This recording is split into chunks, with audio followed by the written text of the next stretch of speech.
Hello' সকলোৱে নমস্কাৰ গ্ৰহণ কৰিব আৰু সকলোকে মই মোৰ ইউটিউব চেনেল আছামিজ নলেজ কৰ্ণাৰলৈ স্বাগতম জনাইছোঁ।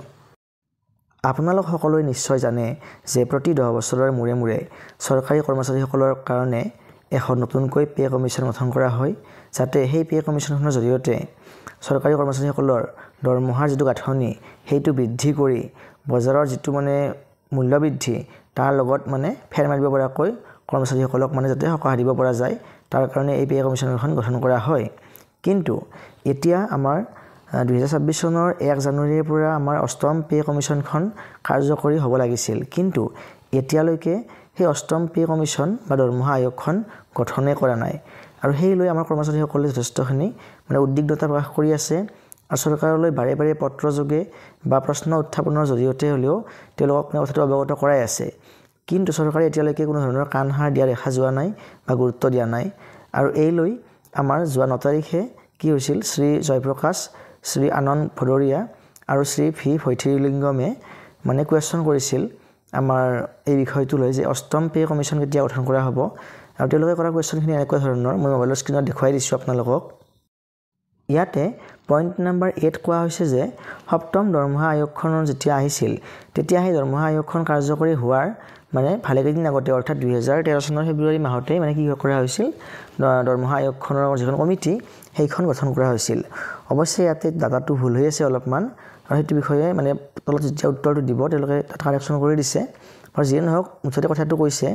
আৰু 2 নম্বৰত কোৱা হৈছে যে যদিহে তেনেকুৱা, অৰ্থাৎ ইমানখিনি আগতে গঠন কৰাৰ প্ৰয়োজন আছে দৰমহা আয়োগখন, তেনেহ'লে এই পে কমিশ্যনখনৰ কাৰণে দৰমহা আয়োগখন এতিয়ালৈকে গঠন কিয় কৰা হোৱা নাই। আৰু ইমানখিনি আমাৰ এমপ্লয়বিলাকৰ যিটো দুৰ্দশা বৰ্তমান মূল্যবৃদ্ধিৰ যুগত, যিটো বহুত বেছি মূল্যবৃদ্ধি হৈ আছে বৰ্তমান, মুদ্ৰাস্ফীতি হৈ আছে, তেনেস্থলত এতিয়ালৈকে কি কাৰণে ইগন'ৰ কৰা হৈছে এই পে কমিশ্যনখন যে গঠন কৰিব লাগে, এই বিষয়টো কিয় ইমানখিনি গুৰুত্ব দিয়া হোৱা নাই, সেইটো প্ৰশ্ন কৰিছে। আৰু চি নম্বৰত কি কৰা হৈছে যে গভৰ্ণমেণ্ট চৰকাৰে গম পাইছেনে পোৱা নাই যে কৰ্মচাৰীসকলে কি হৈ আছে, যিটো ৰিচেণ্টমেণ্ট অৰ্থাৎ যিটো অসন্তুষ্টি যায় চৰকাৰৰ ওপৰত এই পে কমিশ্যন গঠন নকৰাৰ কাৰণে, সেই বিষয়ে চৰকাৰে গম পাইছে নে পোৱা নাই বা অৱগত হয় নে নহয়, এইটো কথাও কৈছে। কাৰণ এইটো কথা কোৱাৰ এটাই উদ্দেশ্য যে যদিহে চৰকাৰখনে কৰ্মচাৰীসকলৰ অসন্তুষ্টিৰ ওপৰত গুৰুত্ব নিদিয়ে, তেনেহ'লে সেইটো অনাগত দিনত কি হ'ব পাৰে, এইটো চৰকাৰৰ কাৰণে এটা বেয়া ফল হ'ব পাৰে। সেইটো প্ৰশ্ন ইয়াতে উত্থাপন কৰা হৈছে। আৰু 2 নম্বৰ পইণ্টত সোধা হৈছে যে চৰকাৰে এই পে কমিশ্যনখন গঠন কৰাৰ বিষয়ে চিন্তা চৰ্চা কৰিছে নে কৰা নাই। চেণ্ট্ৰেল গভৰ্ণমেণ্ট এমপ্লয় আৰু যিখিনি আমাৰ আৰ্ম ফৰ্চেছ আছে, আমাৰ মিলিটাৰী বাহিনীটো আছে, সামৰিক বাহিনীটো, তেওঁলোকৰ কাৰণে এই পে কমিশ্যন গঠন কৰাৰ চিন্তা চৰ্চা কৰিছে নে কৰা নাই সুধিছে। আৰু ই নম্বৰত সুধিছে যে যদিহে কৰিছে তেনেহ'লে কেতিয়ালৈকে এইটো ঘোষণা কৰা হ'ব বা এনাউন্স কৰা হ'ব, এইটো কথা সুধিছে। এইখিনি আছিল কুৱেশ্যন। আৰু এই কুৱেশ্যনখিনিৰ উত্তৰত আমাৰ কেনেকৈ উত্তৰটো আহিছে চাওকচোন আপোনালোকে। ইয়াতে উত্তৰটো দিছে আমাৰ মিনিষ্ট্ৰী অফ ফাইনেন্সৰ ৰাজ্যিক মন্ত্ৰী পংকজ চৌধুৰীয়ে। আৰু তেখেতে পইণ্ট নম্বৰ এৰ উত্তৰত কৈছে, পইণ্ট নম্বৰ এটো কি আছিল যে আমাৰ 7 পে কমিশ্যনখনৰ যিটো দৰমহা আয়োগ যিখন কমিটি আছিল, সেই কমিটিখন গঠন কৰা হৈছিল 2013 চনৰ ফেব্ৰুৱাৰী মাহত। তাৰ উত্তৰত তেওঁ কৈছে যে no sir, the 7th central pay commission was constituted on 28 February 2014, 2014 চনৰ 28 ফেব্ৰুৱাৰীতহে গঠন কৰা হৈছিল।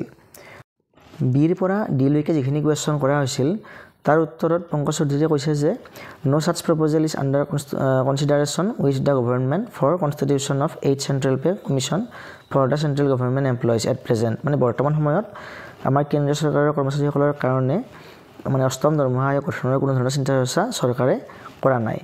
আৰু লাষ্টত যিটো ই আছে, ই নম্বৰ কুৱেশ্যনটো কি আছিল যে কেতিয়ালৈকে ঘোষণা কৰা হ'ব 8 চেণ্ট্ৰেল পে কমিশ্যনৰ গঠনৰ ডেটটো, সেইটো যিহেতু চিন্তা চৰ্চাই কৰা নাই, গতিকে এইটো প্ৰযোজ্য নহয়, সেইকাৰণে ডাজ নট এৰাইজ বুলি এনচাৰটো দিছে।